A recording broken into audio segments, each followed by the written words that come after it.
Hey there, welcome back to Author Journey. My name is CJ Anaya, and today we are actually going to go over how you can upload your ebooks to Kindle Direct Publishing, to KDP. I've had a lot of people ask me how to do this, and I am, of course, happy to go over it with them. So, the first thing that you're going to need right away is obviously a KDP account. So you can just do that by going to this page right here that you see on the screen. Just go to kdp.com or kdp.amazon.com. It's the same page. And then you're going to want to sign in most likely with your own Amazon account. If you've got an account, great. If not, then you're going to have to go through the process of creating an account here. And then once you do that, you're going to sign in, and then this is the platform that you use to publish all of your books. And so what you're going to do is just scroll down a little bit. As you can see, like, this is your bookshelf, reports of how much money you're making, the community, KDP Select. It'll talk a little bit about that, how you can enroll your books in KDP Select, and then you get paid for every page read for those people who are also enrolled in that program, or readers who are enrolled in that program. So if I show you this and scroll down here, you can see all of my books that I have published. Basically what you're going to do is you're just going to click on the Kindle ebook cover thing right here, or little thing. There's my sign in. Make me sign in. Okay. So you've got 3 pages, basically. So the first page are the details. So whatever language this is in, I'm assuming that if you're watching this, then most likely your native language is English. If it's not, and you're writing a book in Spanish, or you are from the UK, you stumbled upon this and you're writing your book in French or German, just make sure you pick whichever language is applicable. Not too difficult. Book title, this is all very self-explanatory. So the book title goes here, your subtitle goes here. I just want to cover really quickly, like, if you're doing nonfiction, make sure that you have studied your keywords really well. So if you, for example, are doing a book on depression, really research what keywords people are using when they search for depression. Are they looking for how to get over depression, how to deal with depression, how to handle depression? What kind of search terms are people looking for that are searched the most, that you'll be able to, I guess, more easily be discovered when people look for this type of book on depression when they go to Amazon. And you can research popular keywords and categories with KDP Rocket, which Dave Chesson created. You can also use KD Spy. That will show you some stuff. There's also the Keyword Tool Dominator. So those are 3 tools you can use that will help you research what keywords are going to work best for the niche that you've chosen. And especially with nonfiction, I highly recommend that you implement or you use that keyword in your title somehow. So I wrote a book on writer's block, and the title was now I'm blanking, I can't remember. It was how to overcome writer's block and increase your productivity, because those were some key words that were super important. So the first part was just, the title was writer's block. That was it. And then the subtitle was how to overcome writer's block and increase your productivity. And so I had that keyword in the book title, the keywords and phrases in the subtitle, which makes it easier for people to find that book when they're searching for that. And that book still gets downloaded quite a bit. And I'm not doing any marketing for it. So just to make sure that you put you research your keywords first using those tools, and I'll put those links to those tools below, and you can decide which tool you want to use. So make sure you incorporate that in your book title and your subtitle. A lot of people will do that with fiction, although it's just a little bit harder, because a lot of the time you want to have like a snappy, title for your book that is relevant to the book. So my Healer series, when I put The Healer, I really didn't research that title. I just thought it was very fitting for my book, but there are so many books that are actually entitled The Healer. So when it comes to people looking for my book, I have to work a lot harder to get it to come up so that people will find it. It has to rank really well. I have to do a lot of advertising for it. But in my subtitle, I also put in a young adult romantic fantasy, because those are also keywords and categories. So you can slip those in there, play around with it, but make sure you research your keywords and your categories for your niche, for your target market, so that you can implement that in the book title and subtitle. And that's going to be very important when we come down here a little more. I think it's on the next page, but we're going to be actually typing in keywords and categories. You get up to 7 on KDP. Which is very nice, which is why I always recommend that people do this on KDP and that they don't create their ebook on CreateSpace, because they don't get as many spaces for keyword stuff. So we're going to scroll down here a little more. If this is a series, put the name of the series there. So for me, it was the Healer series, and then Paranormal Misfit series, and then, you know, the number of the book, whether it's the first, second, or third book, or fourth book, or heck, if you've got 10 books in there, good job. That's awesome. This is optional, you don't have to put this, but if this is like the first time that it's being published, you know, you put 1. Any contributors, your name, obviously you're the author. You can also add other contributors, like translators. If someone translated your book from English to Spanish, or Spanish to English, or then if anyone wrote a preface, you can add that in there. If someone did photography for your book, there's an introduction, narrator, illustrators, people who did cover work for you, whoever edited it for you. You can always add those people in there or not. I mean, it's up to you. It just depends on what works for you. Now, another reason that I always recommend that people come to Kindle Direct Publishing to upload their ebook manuscript is because on CreateSpace, you don't get 4,000 characters in the description, and CreateSpace really doesn't make the description look very nice. You can actually do quite a lot on this area right here on this platform. And what's nice about it is that you can actually use HTML coding to italicize certain things, or to make bold certain things, or to create, like, you can put your tagline in a big header. So the tagline for My Fair Assassin is, it's not every day a teenage girl is singled out for assassination. And so I will put, just to show you what the HTML coding is for that. Oh, that didn't work. Okay, so that's HTML coding, and then it's not every day a teenage girl is singled out for assassination. Okay, and then you're gonna do this, the /B and that. So when you do that, it makes the thing bold. That's just an example of HTML coding, and it's I know that sounds a little scary if this is the first time you're looking at this and you're thinking, oh my gosh, I don't know anything about coding. I didn't either, and I know the bare minimum. I know enough to make my description look cool. That's about it. So you don't have to be like super good at that. In fact, and you don't even have to buy a book on how to do it. You could literally Google all of the HTML stuff that you would need in order to make this work. So if you wanted better headers, if you wanted bigger headers, if you wanted things in italics, this would be the same thing. You'd just change this to an I to do the italics, that type of thing. So, and what's really important about your description area is that, and hopefully you've watched the process for creating a blurb, how I've talked about that you want to have a tagline. You want to introduce your character immediately. Strong character development so that the person is sucked into who this character is. Introduce the character, and in a very cool way, in 1 or 2 sentences, kind of give the person a feel for who they are. Then you're going to introduce the want and the conflict. So what this person wants, what they need to do, what the conflict is, and then end it on a question like, will she get the guy, or will she be able to uncover this conspiracy before she's killed, or, you know, something like that. And then if you want to go the route of actually having the character tell the blurb, you know, just have the character say, if I tell it from their perspective, you can do that as well. Just make sure that it's not really any longer than a couple paragraphs.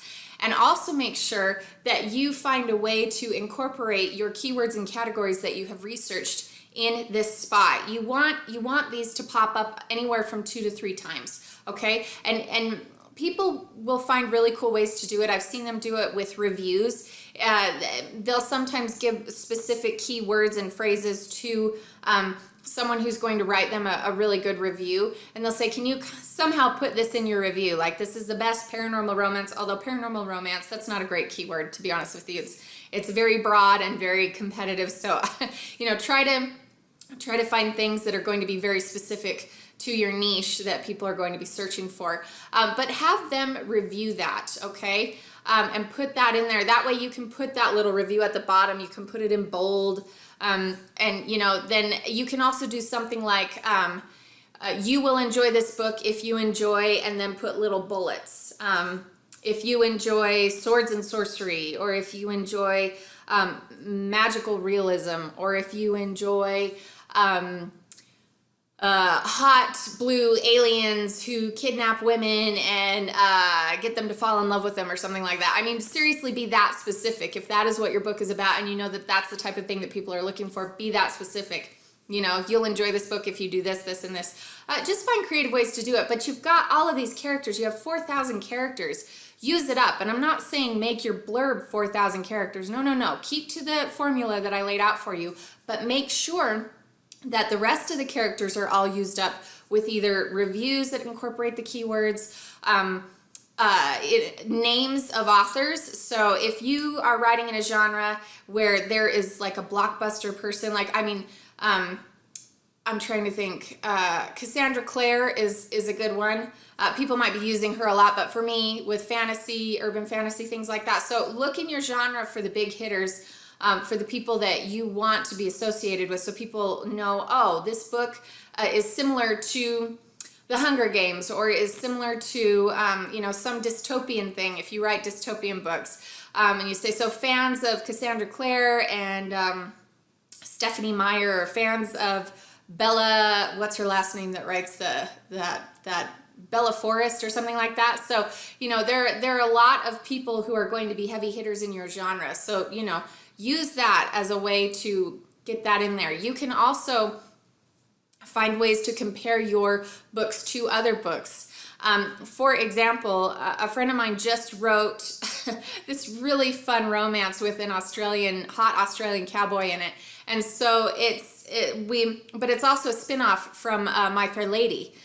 So it's My Fair Aussie instead, and it's kind of like, instead of in My Fair Lady the musical, Eliza's the one getting the makeover and learning how to speak properly and stuff. Now it's Henry who is actually the one. So it's switched around a little bit, and the Australian's getting the makeover and becoming wealthy and moving into society. It's just a very fun romance. But when we looked at it, it was cool to say, an Australian cowboy, or My Fair Lady meets the man from Snowy River. I don't know if any of you have seen that movie or love that movie as much as I do. It's an oldie but a goodie, but that's, totally Australian characters, and, it's located in Australia, and it's delightful and yummy, and the cowboy in there, the Australian cowboy in there, is also yummy. So take popular themes and smush them together like that to also help your keywords and categories. So My Fair Lady meets the man from Snowy River, or just so that people know what it's about, but also so that it's also upping your keyword category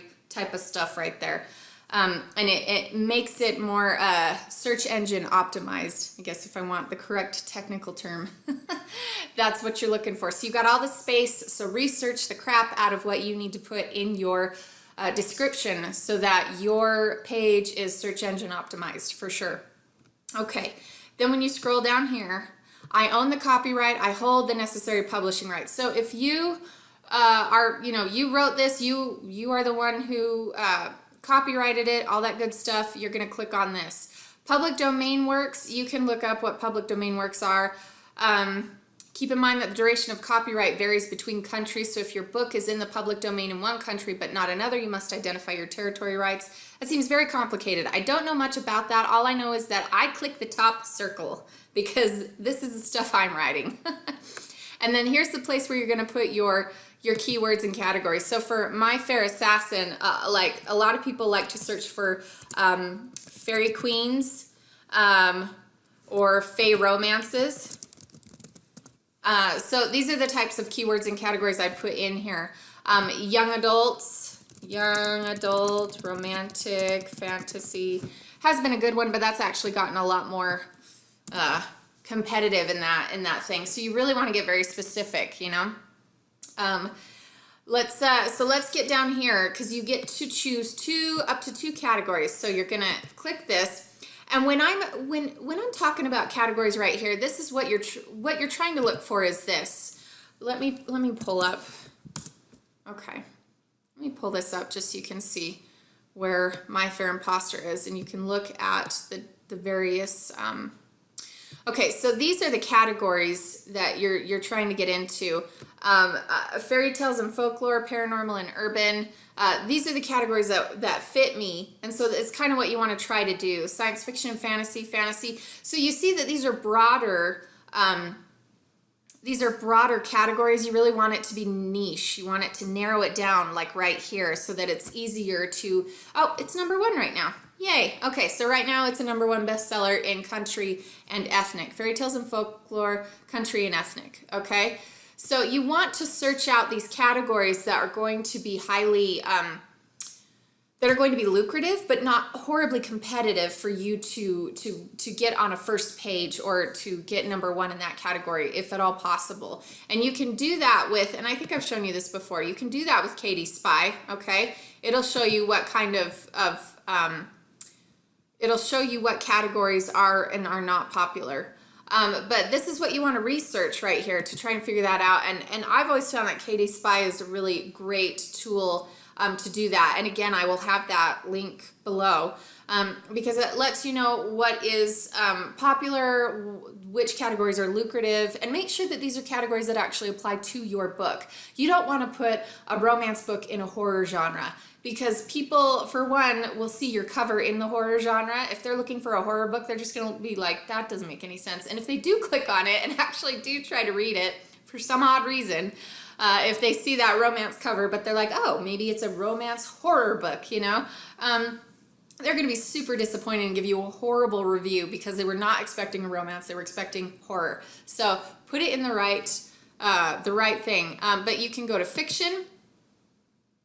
And you can, there's Amish and Mennonite fiction, anthologies, Asian American biographical, you know, just, and make sure that if you see specific categories here that you think would apply, you know, grab Katie Spy and check and see if these like the coming of age one, the Christian, if you're a Christian writer, general, classic, collections, fantasy, futuristic. So you can write Christian fiction that is a fantasy book. Okay, I'm not really sure how that works. I think maybe it's a Christian author writing a fantasy book, because I'm not sure how the fantasy and I don't know, maybe unless it's like maybe it could be like a historical fantasy thing with the Crusades. I don't know. I will actually have to look into that, because that's really interesting. And then there's Christian romance, which I do know how they, you know, they're able to tie religion into the romance thing. And a lot of people love that. So make sure if you're writing erotica, do not put it under Christian romance. That would be not good. People would give you horrible reviews if you did that. Okay, so just come in here, research all of these things, make sure that you know, because you can pick up to 2 categories, okay? And that's what you want to do is figure out what's not going to be too competitive, what you can compete in, which categories you can compete in, but also what is very applicable to you and very niche for you. And then I never really click the minimum or maximums thing, simply because I do write YA books, but they deal with adult issues. They deal with, you know, choice versus destiny and overcoming sexual abuse and things like that. So I usually just keep it like that, because even though I write for teens, a lot of adults really enjoy it too. So just decide what age is best. Like for middle grade, you're gonna want to put like a age range on there probably. And then I don't usually worry about the US grade range either. And then what you will do is you'll either save as draft if you've got to go somewhere and you don't have time to continue, or you'll hit save and continue, okay? And then you will be done right there. Are they not gonna let me? I just wanted to move on without having to, okay, save and continue. Because I literally put hardly anything. Please fix the highlighted errors to continue. Oh man, they're gonna make me go through this whole thing. I don't have time for that. Let me just go to an actual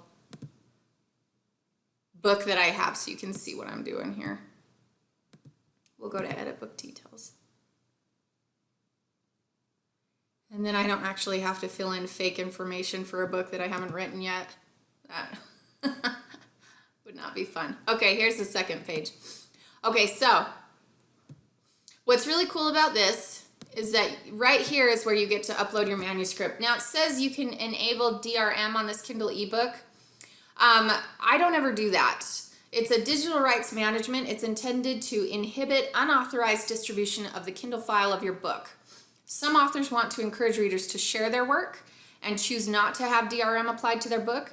If you choose DRM, customers will still be able to lend the book to another user for a short period, and they can also purchase the book as a gift for another user from the Kindle store.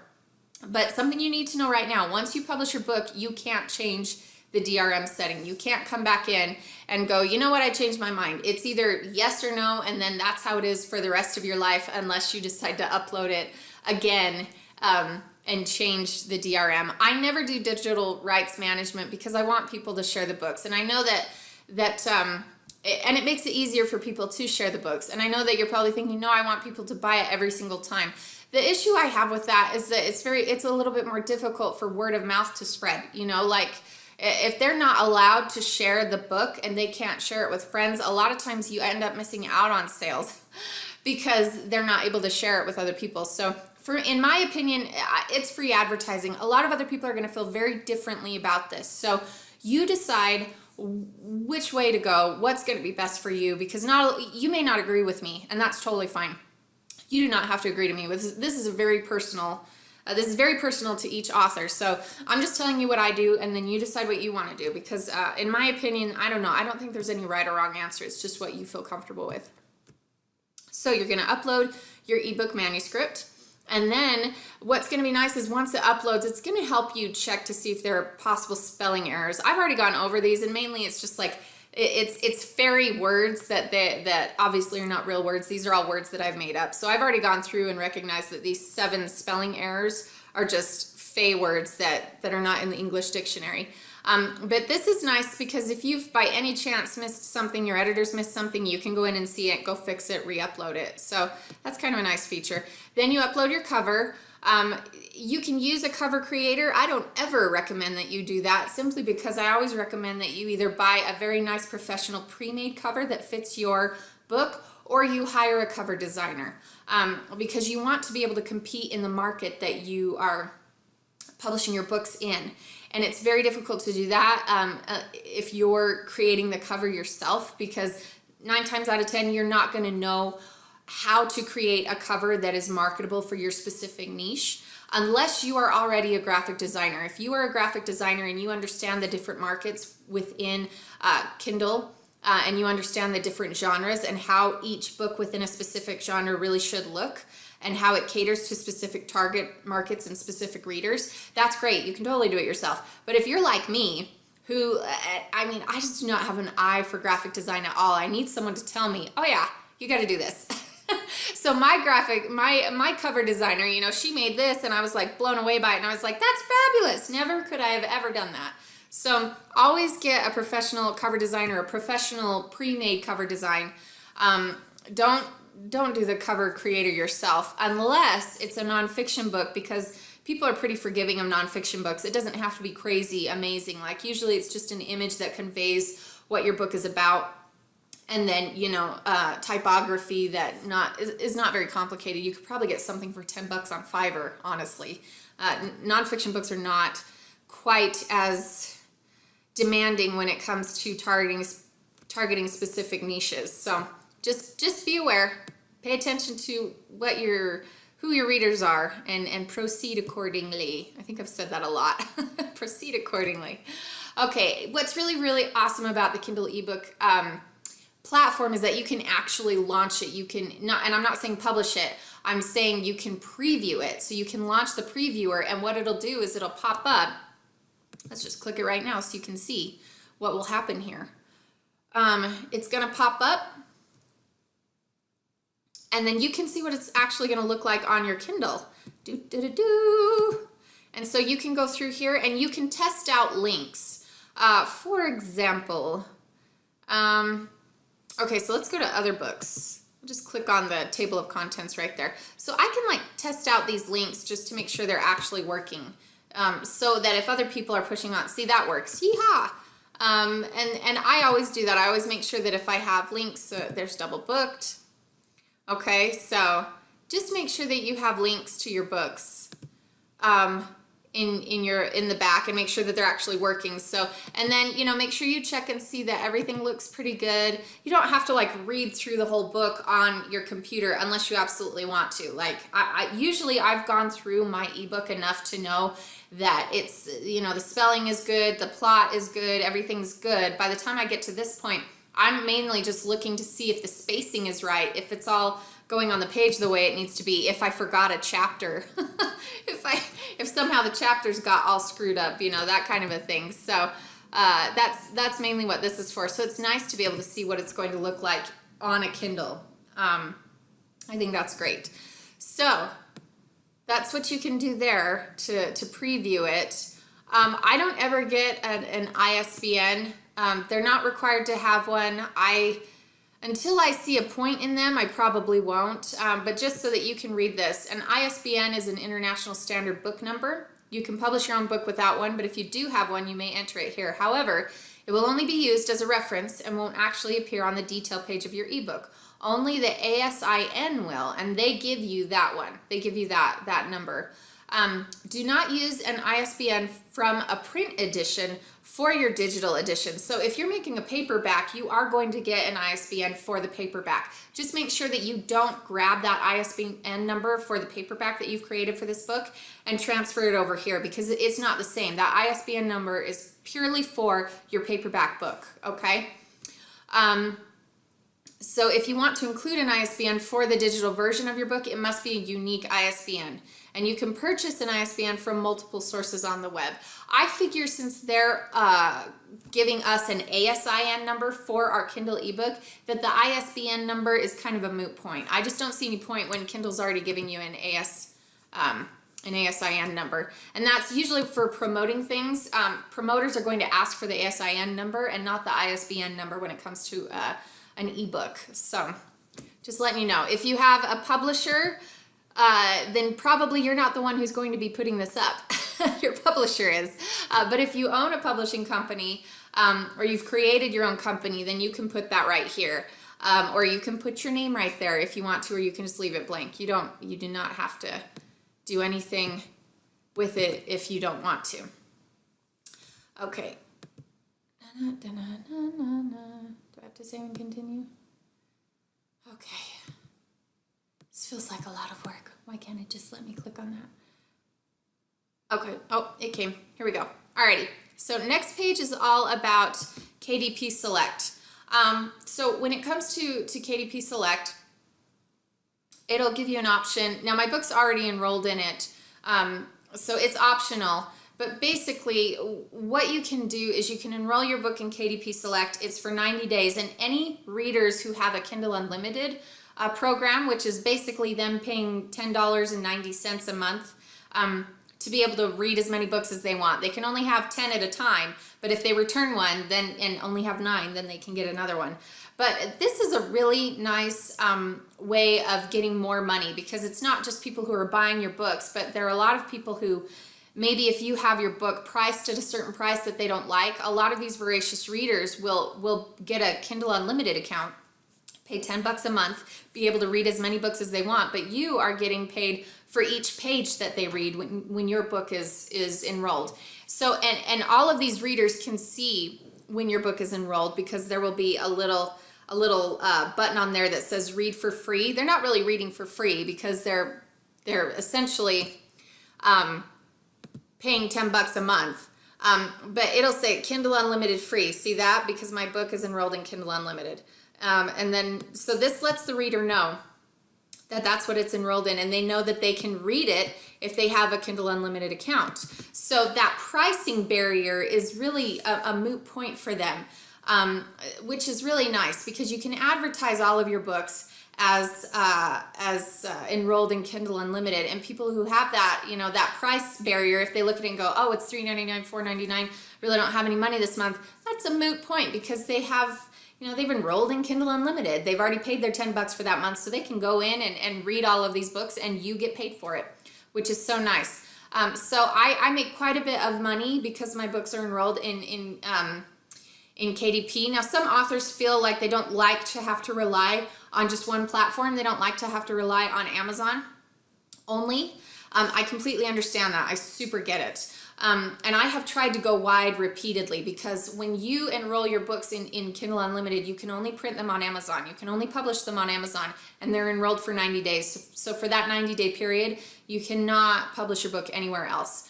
If you do, you get in trouble. And so I have experimented, and what I have found is that I just make more money when all of my books are on Amazon. Do I like that I have to rely solely on Amazon for income? No, which is why I'm working on multiple streams of income, because it's not a sustainable business, in my opinion, because Amazon can change anything at any time. But for now, this is what's working. Going wide for me is not making sense. A lot of authors are making a success of it, going wide, having their stuff published on Barnes & Noble, Kobo. But for me, I'm not seeing the traffic on the other sites like I am on Amazon. And so I just publish all my books on Amazon. I enroll them all in Kindle Unlimited, and I make probably 2 to 3 times as much because of all those page reads. So it is completely up to you.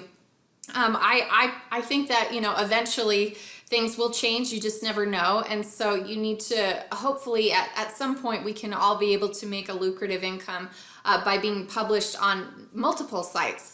But for the moment, this is what I'm doing, and that's going to be completely up to you. Everybody's different. Everybody's genres are different and sell differently. So that's a judgment call that you need to make. But I do want you to know what KDP is, and that this is a place where you enroll your books in KDP Select or KDP Unlimited, if that's what you want to do. I do worldwide with the territories because I want it to sell to all of the Amazon stores. And then here's where the pricing is. If you only price your book at 99 cents, you're only going to get a 35% royalty. If you want a 70% royalty, you need to price your book from $2.99 to $9.99. That sounds really weird. Okay, so you're going to price it either from $2.99 or $9.99. Like it can go from $2.99, $3.99, $4.99 up to $9.99. So within that bracket, $2.99 up through $9.99, you get the 70% royalty. If it's lower, then that's not good. You'll only get 35%. If it's higher than $9.99, 35%. Because Amazon is trying to get us to price things really low, which is a bummer, and we're not fans of that. But it is what it is. And so I have found that the $1.99 price point is, you're not going to get a lot of book sales. You'll probably get a lot of page reads either way if it's enrolled in Kindle Unlimited. But that $1.99 price point psychologically does not look good. It's not appealing to readers. I don't understand it. I just know that $1.99 is never a price point you want to put your book at. So you're looking at 99 cents, $2.99, $3.99, $4.99 or higher. And if you're a big name, big author name, then pricing your books $4.99 or higher is doable. If you're J.K. Rowling, you can totally do that. But a lot of us authors who are first starting out, we have to be competitive with our pricing. And so you're usually looking at, if it's a novella, it's 99 cents. Even a full-length novel, if it's like a first in a series, you'll go with 99 cents. If it's a full-length novel and it's like the second book in a series or just a standalone, it's usually $2.99 or $3.99. Those are usually the price points you're looking at there. And just make sure that if you do $2.99 or up, you get that 70% royalty. Make sure you change that. This is enrolling Kindle Matchbook. This is optional. I don't ever do it.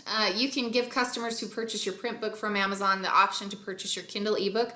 I don't sell a ton of paperbacks, but you can certainly do that if you want to. I do allow lending for it because, again, it's word of mouth. It's how you get it out there.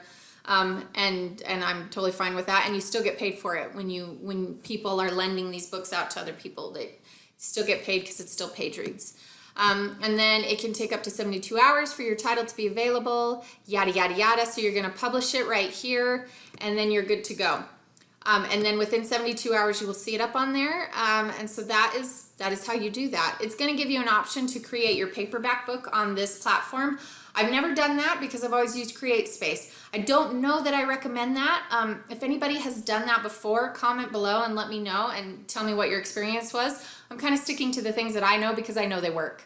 And I don't really feel like switching a paperback over to another platform anyway when I've already got it up there. Maybe I'll try something new, but you can see what you think would work right there. So I hope that this made sense. I hope I didn't go too fast for you. Felt like I was talking a mile a minute today. Just if you have any questions in the comments, let me know. I will be super happy to answer them, clear up anything that I might have confused you on. And then I'll have links to those resources below for the KDP Rocket, the KD Spy, Keyword Tool Dominator, and a few more links with things that I talked about in here that now I cannot remember, but I'm going to go through and look and remember them. God, mine like a sieve these days. Can't remember anything. So I hope you like this video. Please be sure to like. Please be sure to subscribe if you're new here. Join the family, and we will talk to you guys later. Bye-bye.